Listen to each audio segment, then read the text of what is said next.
sommes donc de retour sur le plateau TV Finance pour cette édition du 1er mars 2023. Merci beaucoup si vous nous rejoignez à l'instant. Et maintenant, il est l'heure de retrouver, comme tous les mercredis matins, Eric Seban pour une analyse de l'ouverture de la séance à Paris. Bonjour Eric.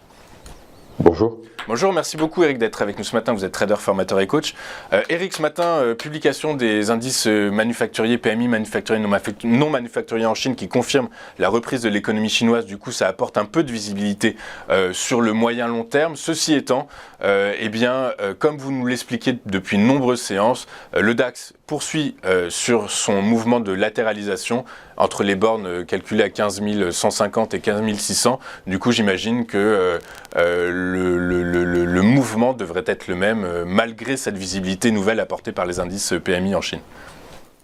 Oui, sans doute. Sans doute, en effet, il n'y a pas de raison à moins d'avoir une nouvelle forte, d'imaginer que ça ne va pas continuer comme ça parce qu'il n'y a pas les ingrédients pour que ça bouge vraiment.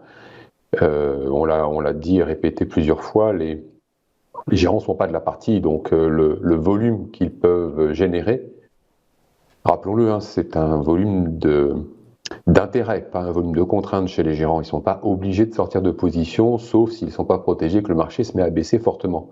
Or, ils sont bien protégés depuis bien longtemps, on n'arrête pas de le répéter toutes les semaines, ça devient une rengaine. Donc parce qu'ils sont protégés, ils ne sont pas vulnérables si jamais ça baisse. Pourquoi ils se sont protégés? Parce qu'il n'y a pas de visibilité. Quand ils sont obligés d'investir, c'est leur contrainte parfois lorsqu'ils collectent de l'argent à placer, ils le mettent sur des ETF en attendant mieux, parce que venir sur les dossiers par conviction, c'est pas le moment. Encore une fois, pas de visibilité. Donc pas de visibilité, attentisme, protection, pas de vulnérabilité si ça baisse.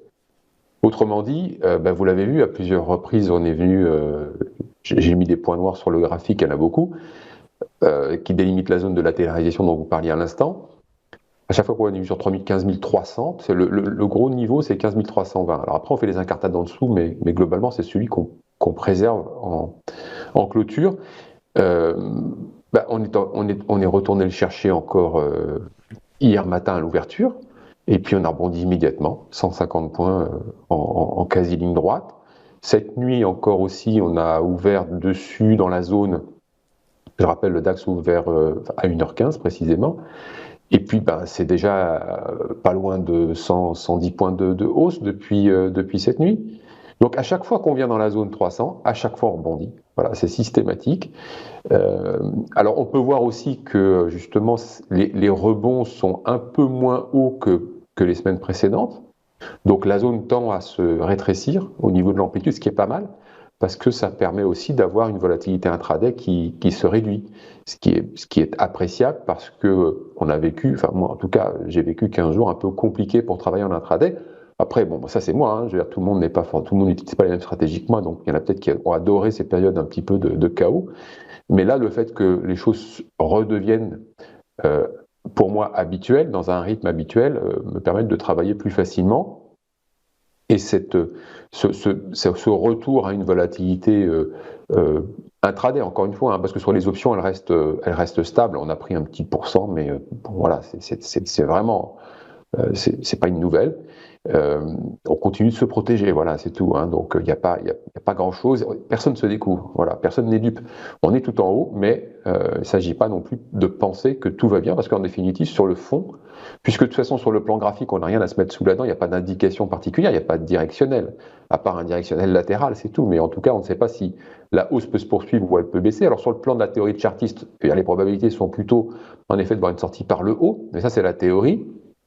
Il faut toujours affiner avec le contexte. Et du côté du contexte, on n'a malheureusement pas de nouvelles indiquant quelque chose de nature à faire changer ce qu'on a devant les yeux, si ce n'est que, en effet, voilà, la volatilité ne baisse pas, pas de complaisance, donc pas de complaisance protection, pas de vulnérabilité des gérants. La spéculation, évidemment, qui fait toujours les échanges, et la spéculation, les baissiers, ceux qui pourraient ouvrir des positions de vente à découvert, ne le font pas, parce qu'en effet, à partir du moment où les gérants ne sont pas vulnérables, le marché a une probabilité de relais baissier très faible.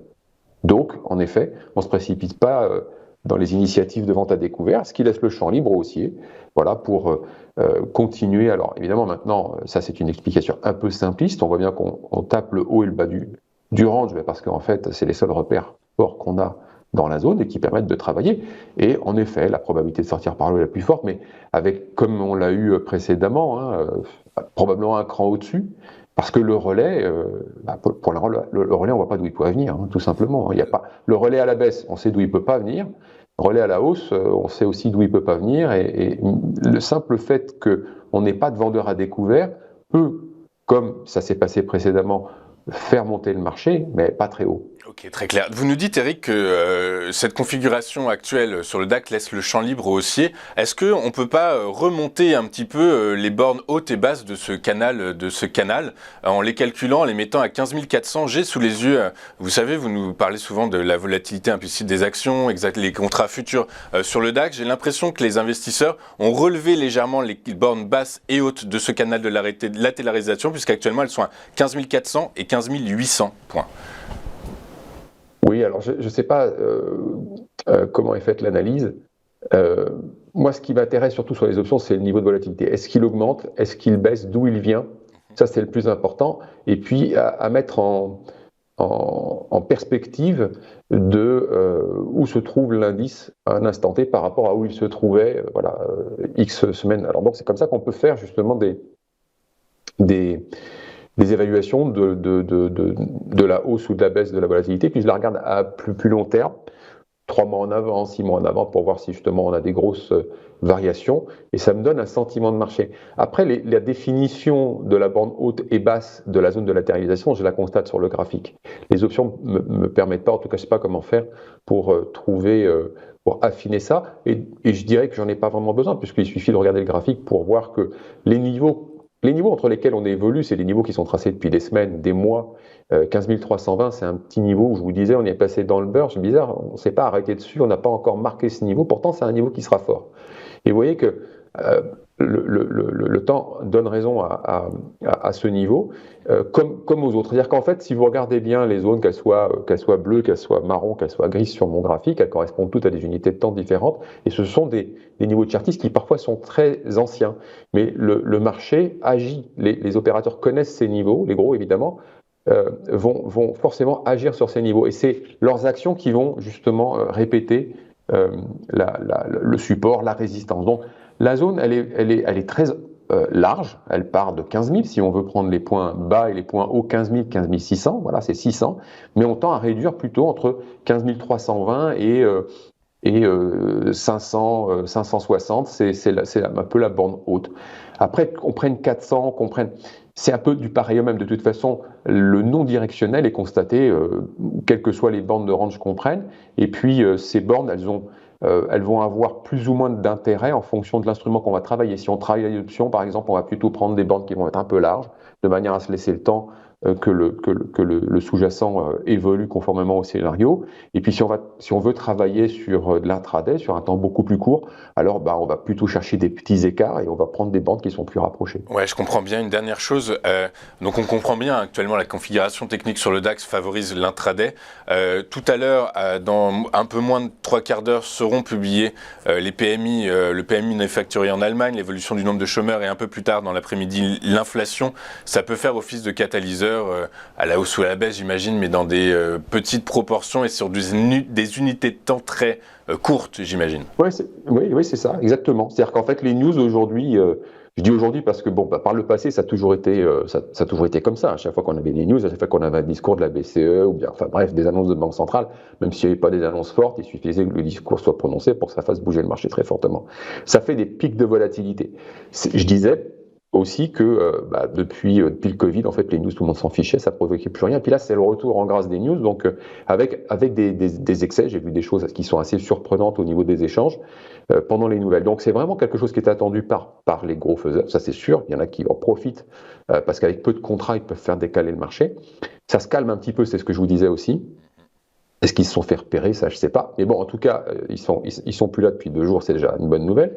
Et puis, en effet, chaque nouvelle, en fonction de la nouvelle, en fonction de l'attente, va provoquer une hausse de volatilité. Mais c'est du très court terme, on parle encore de l'intraday. Alors va provoquer ou pas, hein, parce que hier après-midi ça vient passer, mais ça devient assez aléatoire de savoir qualifier une news. C'est-à-dire que vous avez des news qui sont répertoriées comme étant plus ou moins importantes, et on s'aperçoit que des news peu importantes font bouger, ce qui est assez surprenant, et puis parfois des news un peu plus importantes ne font pas bouger. En tout cas, il y a en ce moment, en effet, pas mal de news à attendre même cette semaine, notamment au niveau des chiffres de l'inflation, avec des chiffres définitifs annuels, je crois. Donc ça va, en fonction de ce qu'on va trouver, peut-être faire bouger le marché. Mais comme vous pouvez le constater, nouvelle après nouvelle, l'inflation semble être un petit peu moins importante que prévu. Alors, est-ce que c'est comme ça qu'on va sortir par le haut de la zone de latérisation? On va le constater, on s'en reparlera mercredi prochain, je pense. Eh ben, écoutez, je l'espère vivement, Eric.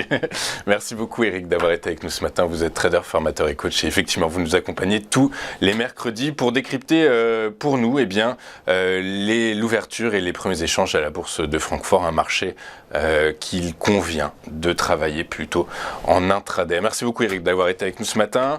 Nous, on marque une courte page de publicité et on se retrouve juste après. À tout de suite sur TV Finance.